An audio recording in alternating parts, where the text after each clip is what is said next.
really slows it down. And now, just about any time I've got some downtime, like when I'm volunteering or when I'm in class, I kind of just pull out my phone and work on a script or two. Because inspiration can strike the weirdest times. A lot of people say that inspiration tends to strike when you're in the shower. It's true. I'll just be taking a shower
have some French products in Canada. So this is French cologne. I think it translates to dynamic pulse. So I smell like dynamic pulse. Well, I don't yet. Here, hold on.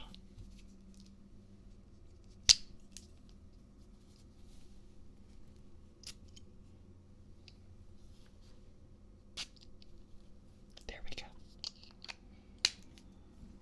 Now I smell like dynamic pulse. Can you hear the smell? Can you smell how dynamic I am?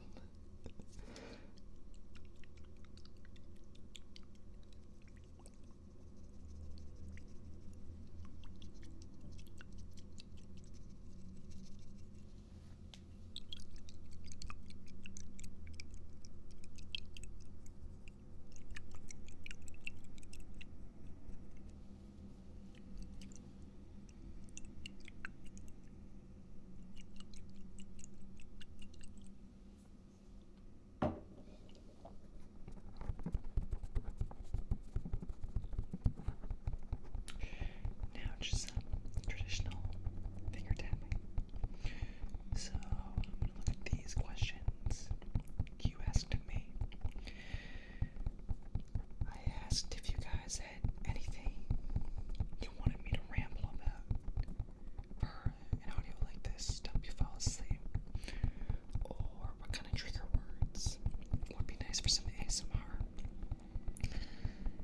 A lot of you had questions. A lot of you also wanted me to read the baby movie script, which I'm not gonna do. That's a long script, and I don't know how to get it. Sorry. But we do have a few other questions.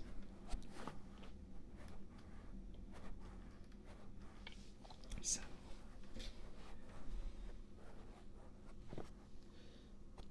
I'll do my best to answer them, while also trying to do some ASMR stuff as well. I was debating on, rather than whispering, speaking normally, but I think I'll just whisper. So, one person said, I think it would be amazing just to hear you rambling about something you love or are passionate about. I can do that. There is, of course,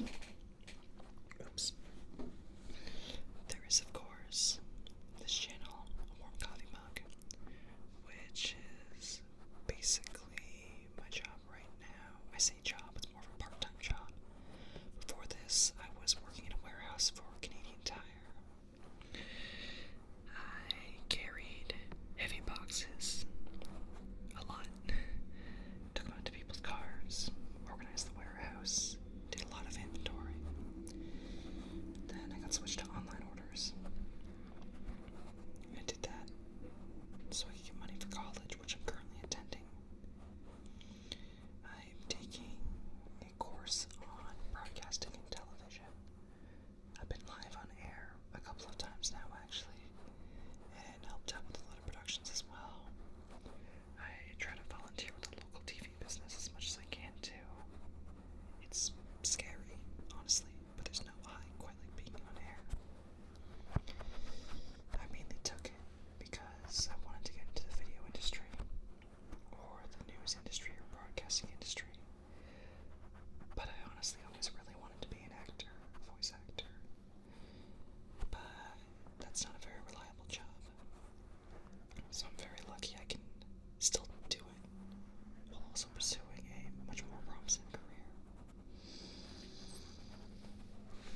I do love what I do in the broadcasting course, but I love acting more and making these stories. I also really enjoy drawing as well. I'm not the most remarkable artist you've ever seen. I've never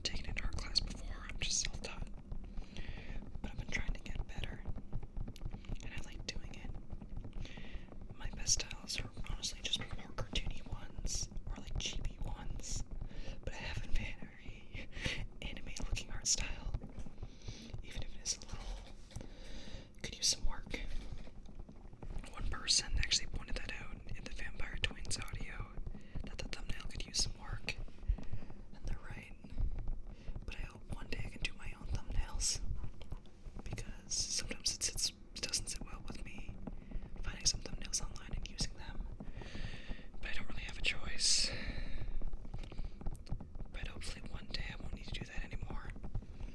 Or if nothing else, I'll become rich enough to commission somebody every time. I'm kidding. Still got some wires.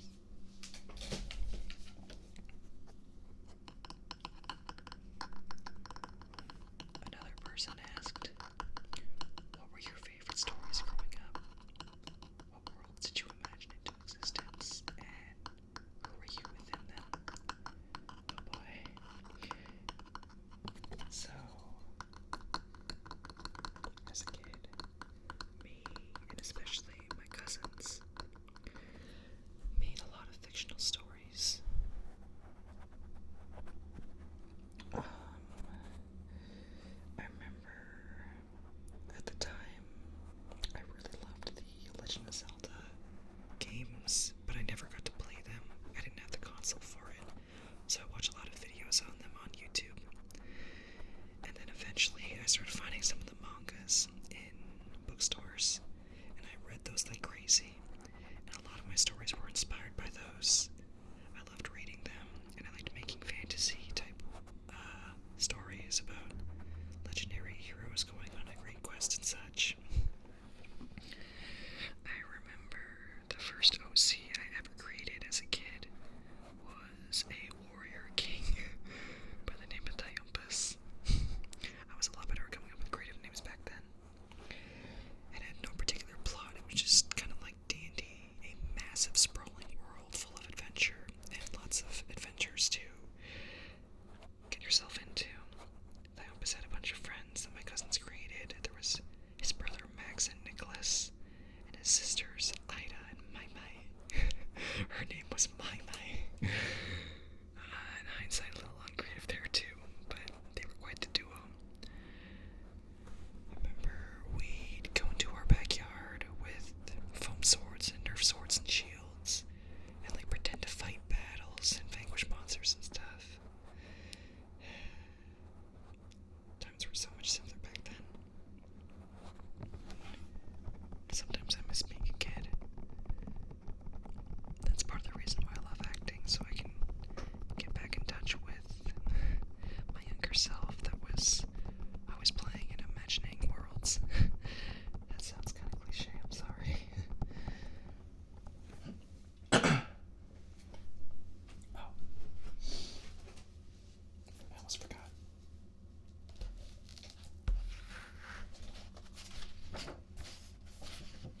That probably was true.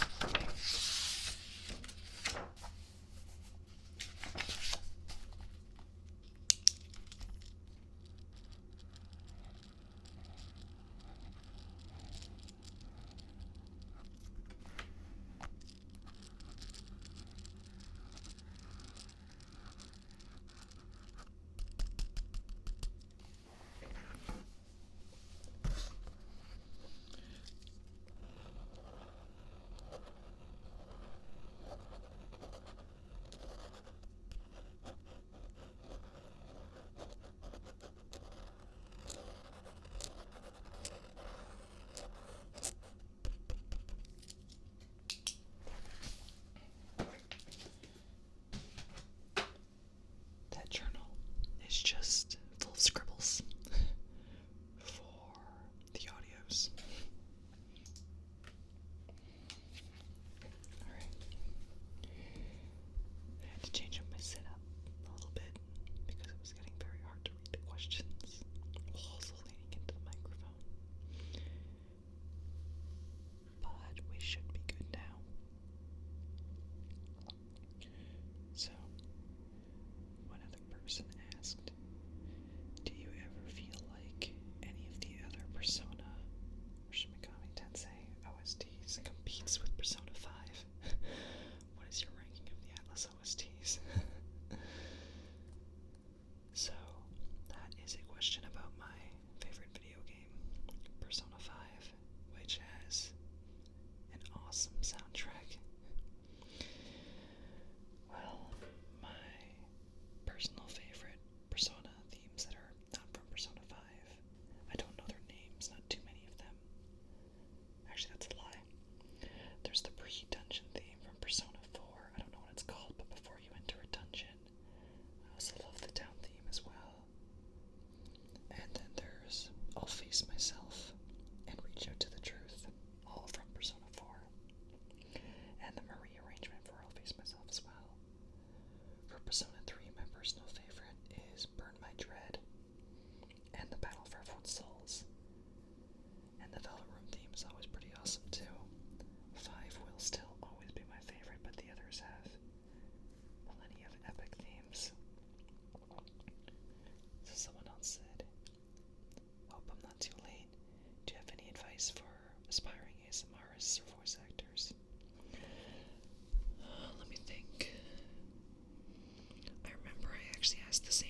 also be nice if Mario, my cat, was there.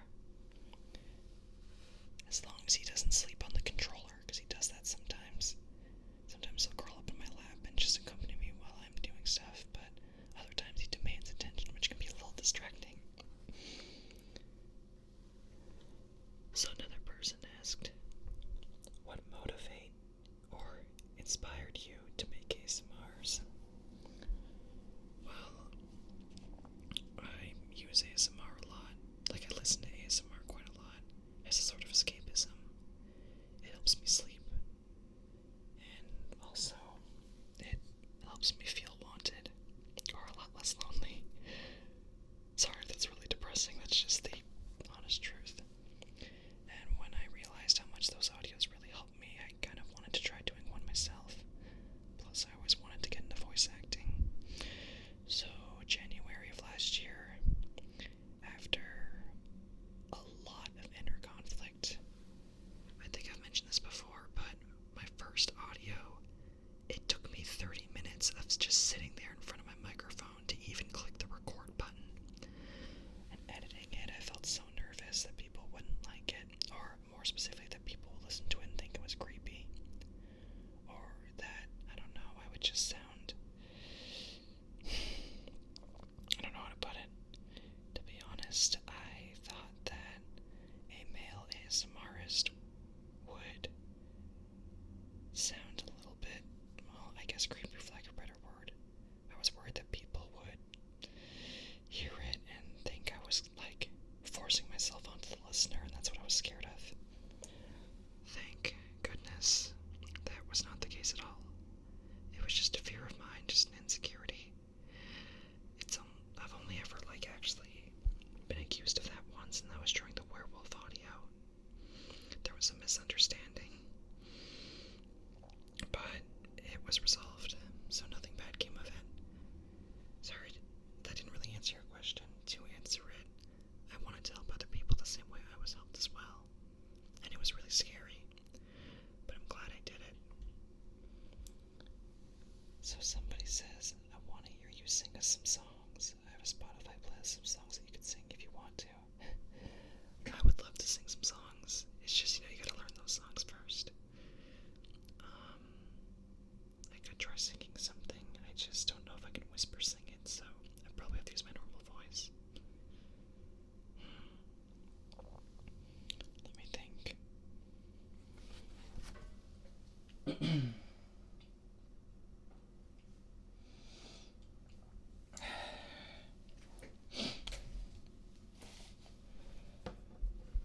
Where have you been? Been searching all alone. Been facing twilight all alone. Without a clue. Without a sign. Without grasping yet. The real question to be asked. Where have I been? I'm a shapeshifter at Poe's masquerade, hiding both face and mind, all free for you to draw. I'm a shapeshifter, what else should I be? Just don't take off my mask, revealing dark.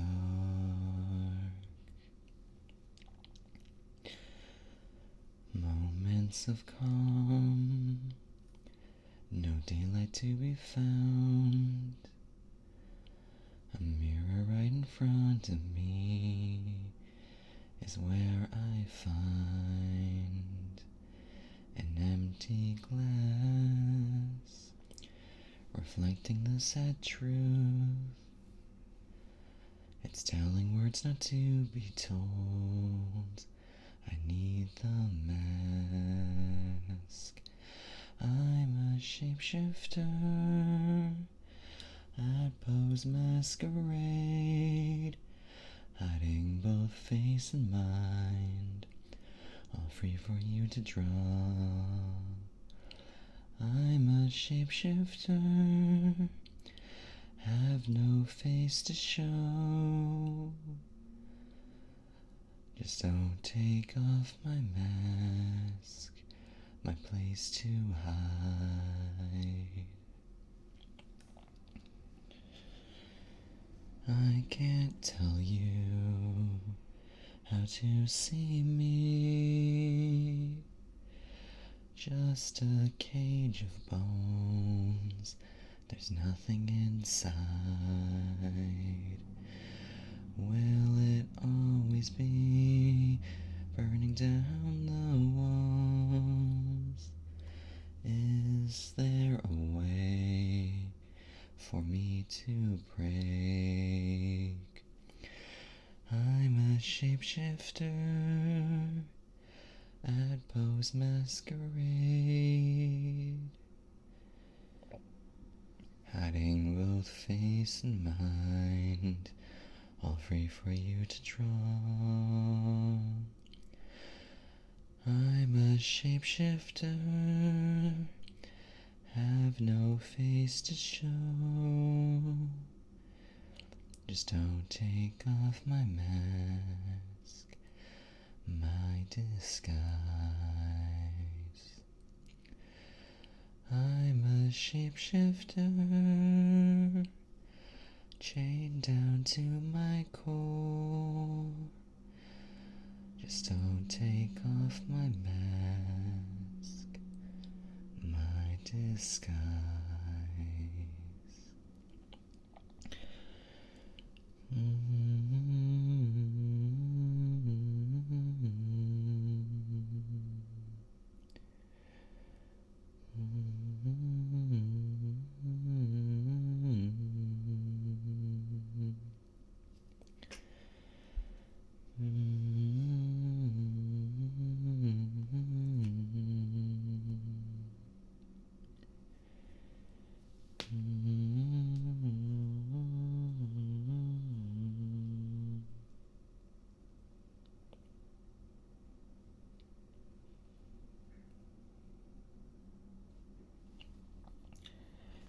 That was Beneath the Mask from Persona 5. Highly recommend. Very good.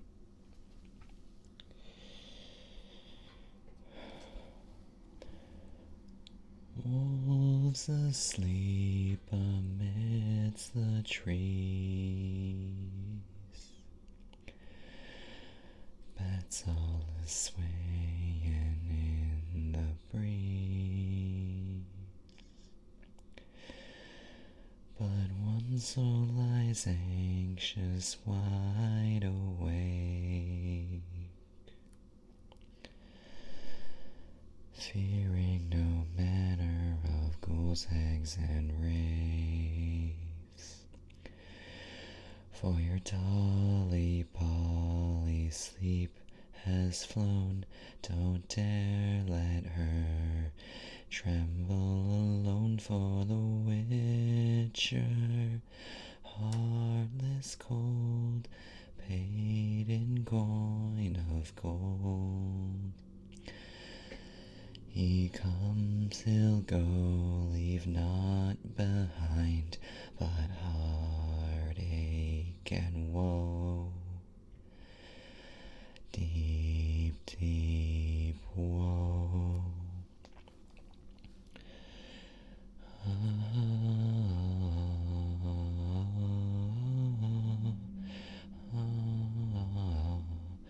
Birds are silent for the night,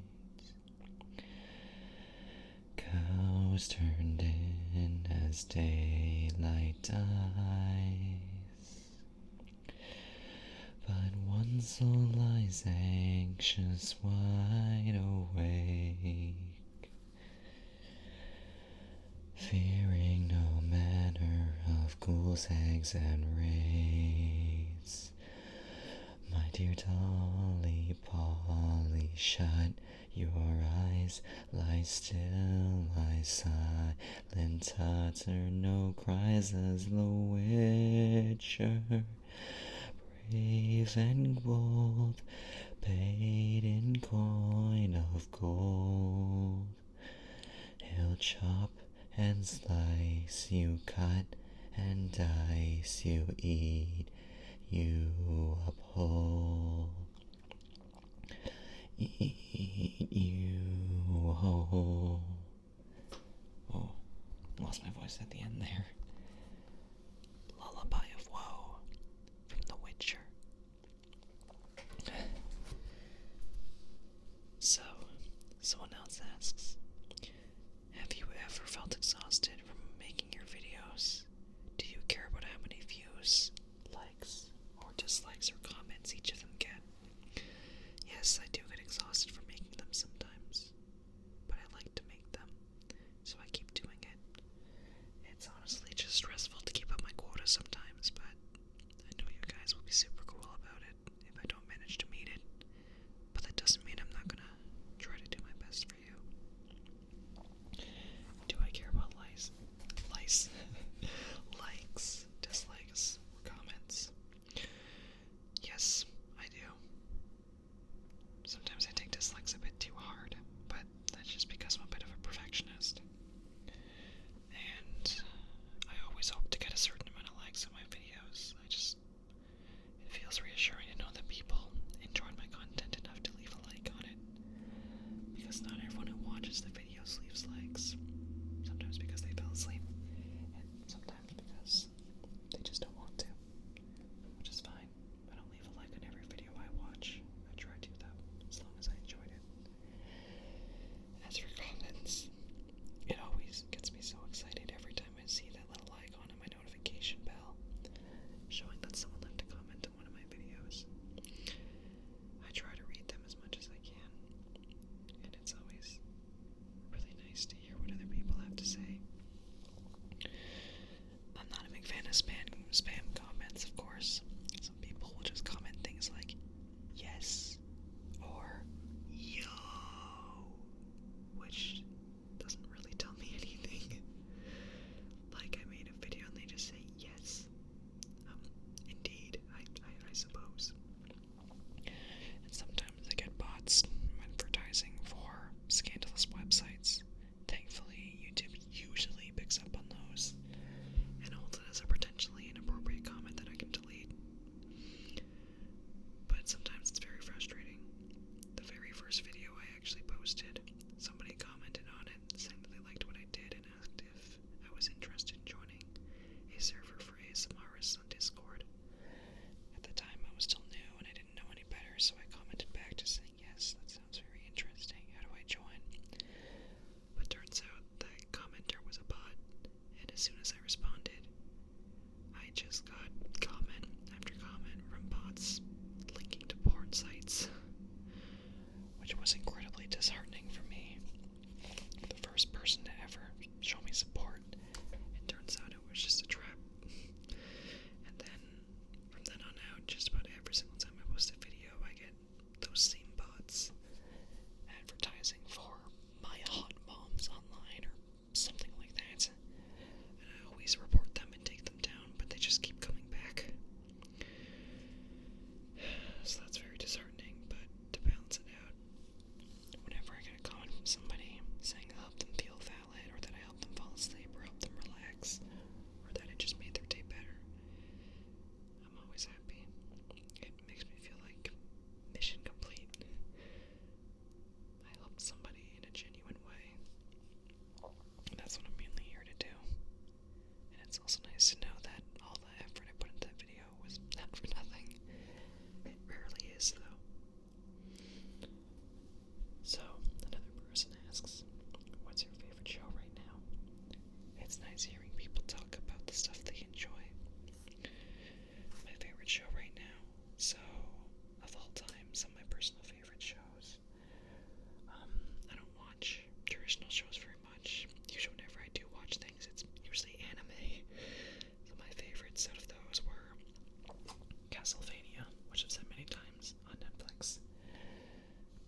restaurant, and we had this gigantic nacho bowl for nachos. It was huge. It was like, it required both hands to carry.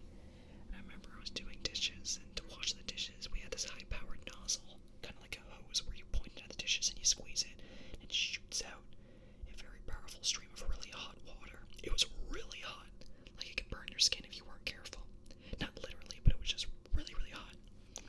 So I always tried to avoid getting it on my skin. And I remember my supervisor, Jesse, walks over and he puts the nacho bowl down in front of me because it had to be washed. And he just looks at me and he says, "I am so sorry." And I was like, oh no, because the only way to wash it was with the nozzle. So I took the nacho bowl, put it in front of me, held the nozzle in front of it, and just decided, well, this is going to hurt. And I sprayed the nozzle at the bowl and it washed the bowl, but because it was high-powered water being sprayed at a bowl, it all ricocheted back at me. So I'm just sitting there spraying it with water, and I'm like, ah! And eventually, when I finally finished it, I was drenched in water, and I bring it back over to my other supervisor. I forget his name, it's been a while, but he looked at me and he's like, "Hey, Coffee, I need you to do this." What the heck happened to you? And I just said, "Nacho bowl," and he understood. In hindsight, I should have just turned the bowl around, but that would have been the smart thing to do, and it wouldn't have made for an interesting story.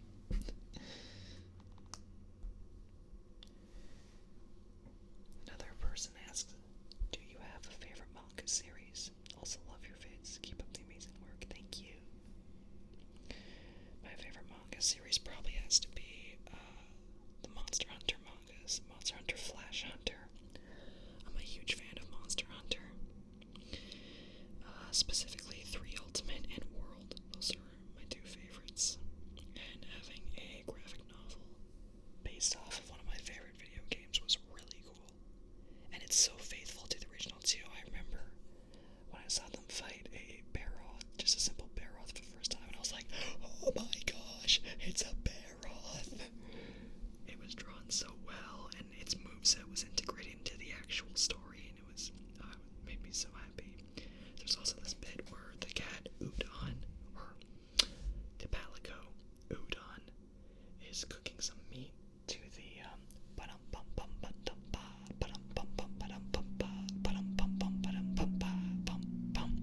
so tasty theme from Monster Hunter, and it made me so happy.